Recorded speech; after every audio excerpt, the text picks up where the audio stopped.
What's going on, guys? T2RX6 here, back for a special third-party review today. It's special because it's a hurricane special. Being that it is only a Tuesday, and I normally record on Fridays, my office is closed, so I figured, hey, the mailman dropped this off today. I should honor him and his code of rain or shine by reviewing it today. And this is the Art Feather Bumblebee G1 animation version, which leads me to believe that there's probably other recolors, maybe red, whatever, and it is marketing itself as a Generation 1 masterpiece style Bumblebee. So there's the box. It's pretty nice, nicely crafted. You got Bumblebee obviously in his Generation 1 beetle form, and extra hands in there, gun, a spike, and I have no idea what that is in the corner. It says 84 to 2012. And then on the left here, you have just kind of general information. Let me get this up. You got his stats.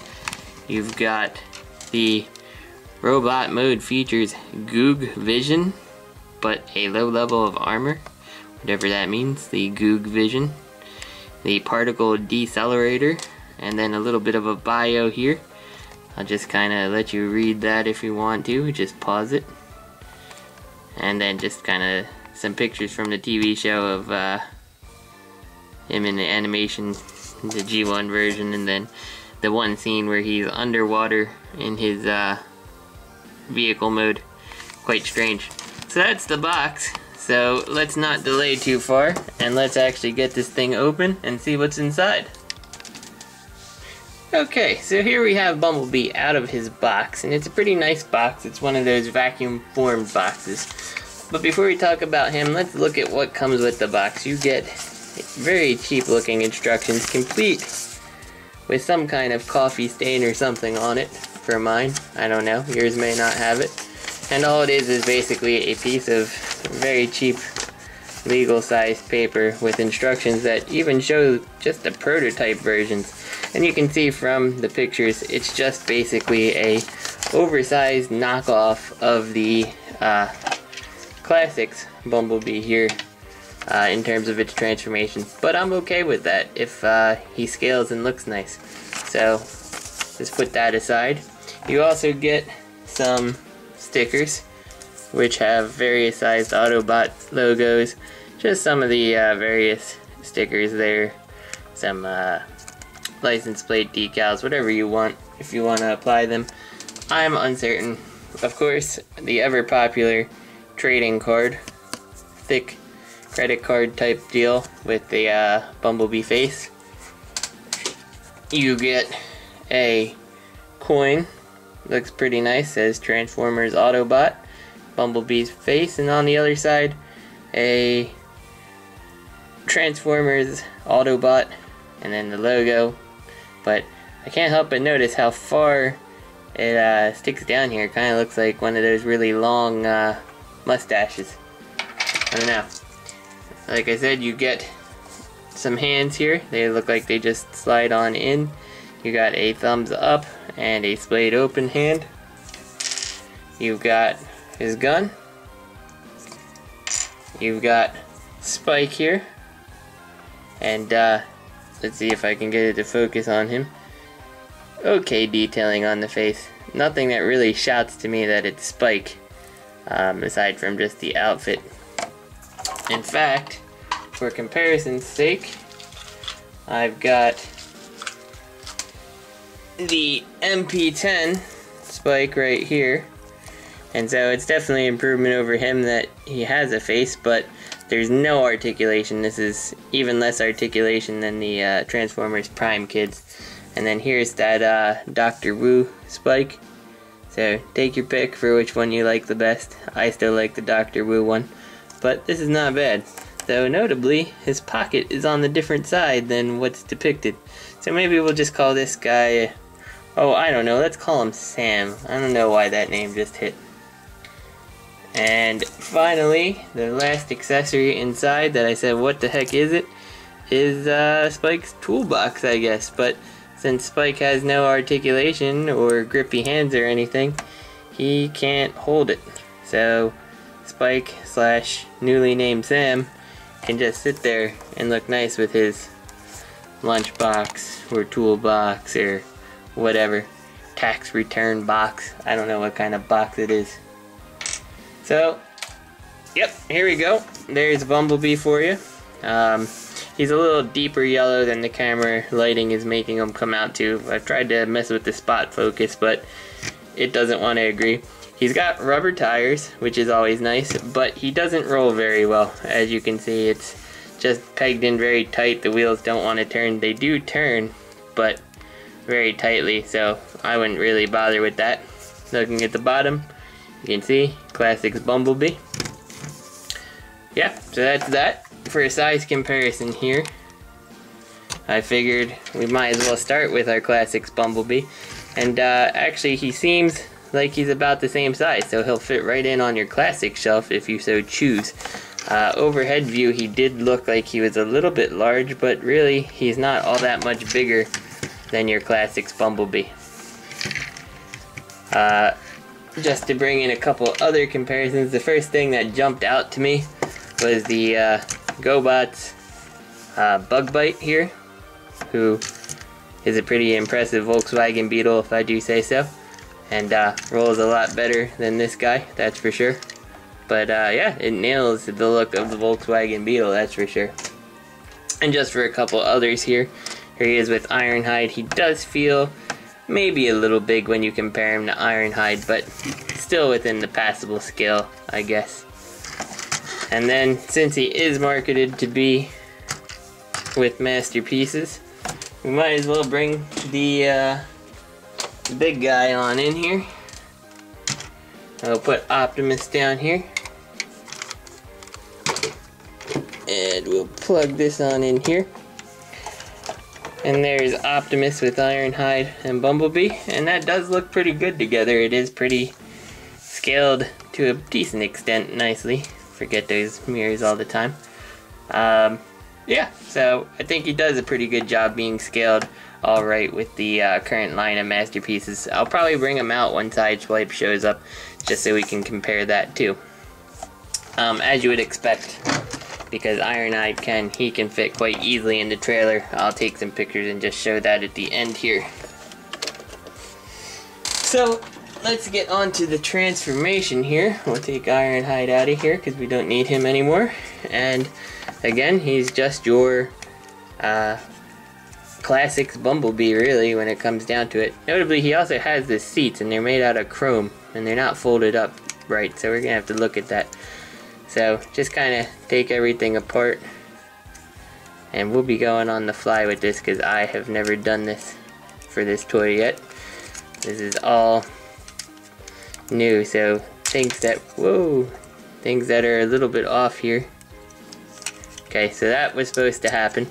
That was just his fist slid out of the hole, and in the process slid out the door panel that was holding onto it at the same time. So we'll put that back. Worried me there for a second. So it looks like you can slide, yeah, you can slide these door panels a little. There we go. On out. Let's bring this on up. And now we got his legs free, so we will unpeg that. The plastic here, I know people are gonna ask, it actually feels like a little bit better of a plastic than the iGear Ironhide, but it still is not like a Hasbro quality plastic. If I had to equate it to something, I would say it feels very much like kind of like a model car. You can buy like the shell from that. Let's see.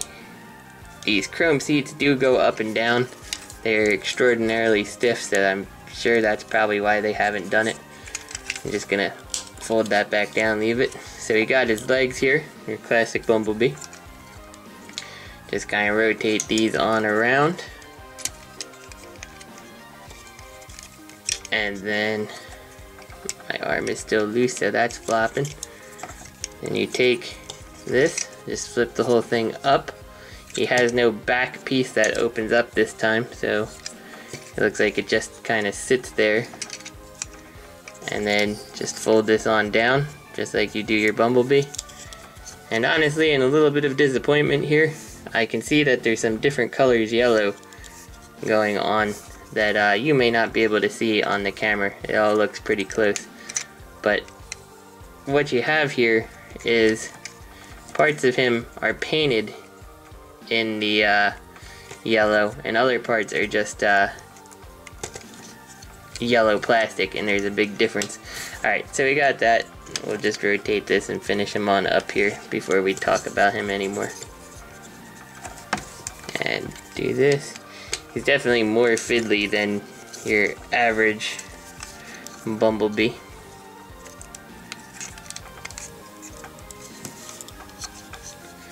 There we go. So there's Bumblebee transformed now. And honestly, he's okay. I don't think I would go out of my way to try to pick him up. He's very back heavy.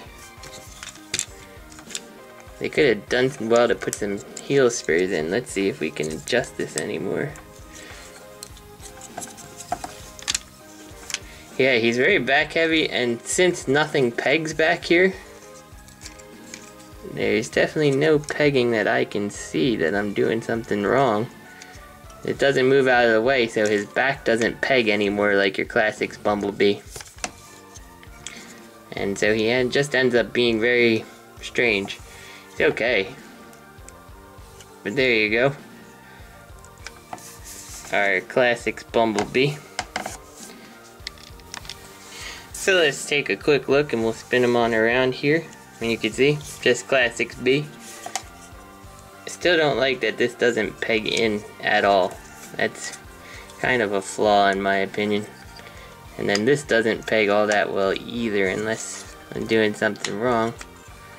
Nope, doesn't peg in very well. So his two main parts of his body don't really do much pegging. The head, let's see, I don't know if you guys are going to be able to see it. Yeah, I guess you can kind of see it. It's a different color than the rest of his body, just because the car was a painted yellow and everything else was the molded yellow plastic. I kind of wish it was all done one way or the other, but it's not bad. It's a decent looking Bumblebee face. And let's see, definitely not as good as the Hasbro Bumblebee. We've got, of course, his hands, and all that you do is pull this on out and push the other one back in on the same spot here. If we can get it on in.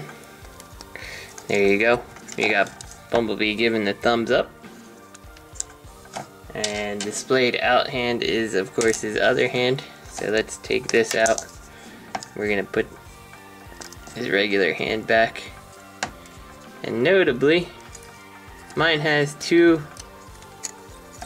left fists, because his thumb is on the right on both of them.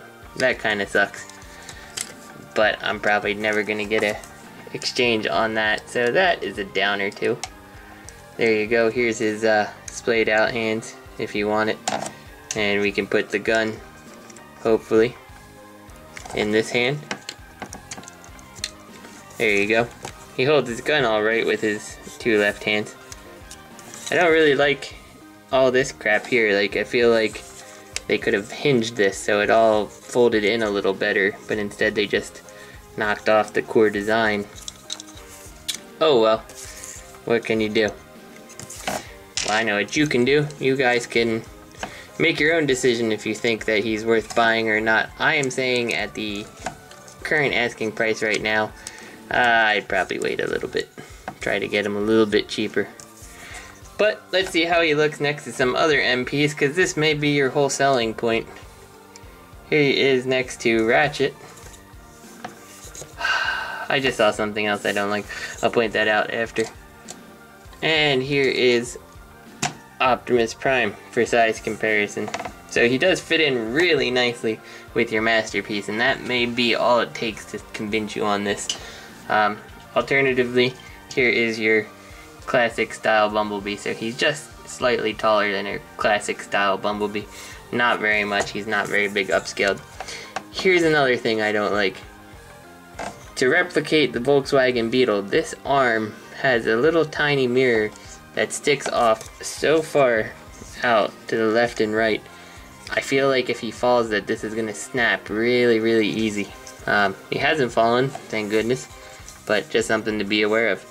So there he is. This is the Art Feather Bumblebee. It's your decision if you think he's worth the cost. Like I said, I got mine on chmungmung.com. I believe he's still available. He's pretty cool. I think ultimately I'm glad to have him because he's going to fit in really nice with my masterpieces. Better than the Suzuki Swift Alternity. But yeah, he's definitely not without flaws, as you can see, 2 left fists and such. So this is T2RX6. I hope you guys enjoyed the review, and I'll see you next time. One last thing I want to note that I was thinking of, the fact that you can pull off the fists and these just slide out means if you don't mind storing away stuff, you can have him without the doors, which I think is a vast improvement. It makes his arms a little bit easier to work with, a little bit less bulky, and I like them a lot better without those doors, so just kind of something to note here that I didn't think about when I was doing the review. But yeah, again, up to you if you like him. I think he's a lot better without the doors, but still the fact that this doesn't peg and this doesn't peg is kind of a big problem, all things considered. Anyway, see you next week, guys. Well, nope, I'll see you Friday.